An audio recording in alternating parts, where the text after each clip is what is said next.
Діни қызмет және діни бірлестіктер туралы Қазақстан Республикасының заңы діни әдебиеті және діни мазмұндағы заттарды тарату тәртібін айқындайды. Мәселен, 9 баптың 2 тармағына сәйкес, діни әдебиетті, діни мазмұндағы өзге де ақпараттық материалдарды, діни мақсаттағы заттарды тек қана ғибадат үйлерінде, діни білім беру ұйымдарында, сондай-ақ облыстардың, республикалық маңызы бар қалалардың және Астананың жергілікті атқарушы органдары арнайы белгілеген тұрақты үй-жайларда таратуға жол беріледі. Құдайға құлшылық ету, діни әдет-ғұрыптар мен рәсімдер үшін қажетті. Сондай-ақ діни нышанның элементтері бар заттар, бұйымдар мен атрибуттар, діни мақсаттағы заттар болып табылады. Әр атаудың бір данасындағы жеке пайдалануға арналғандарды қоспағанда, Қазақстан Республикасының аумағына діни әдебиеті және діни мазмұндағы өзге де ақпараттық материалдарды әкелуді дінтану сараптамасының оң қорытындысын алғаннан кейін тіркелген діни бірлестіктер ғана жүзеге асырады.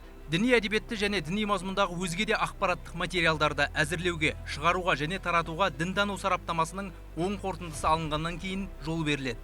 Діни бірлестік шығаратын және тарататын діни әдебиетте және діни мазмұндағы басқа да ақпараттық материалдарда діни бірлестіктің толық атауы болуға тиіс. Қазақстан Республикасының әкімшілік құқық бұзушылық кодексінің 490 бабына сәйкес, діни әдебиетті және діни мазмұндағы өзге де материалдарды, діни мақсаттағы заттарды әкелу, әзірлеу, шығару, басып шығару және тарату тәртібін бұзу қызметін 3 ай мерзімге тоқтата тұрып, жеке тұлғаларға 50, заңды тұлғаларға 200 айлық есептік көрсеткіш мөлшерінде айыппұл салуға әкеп соғады.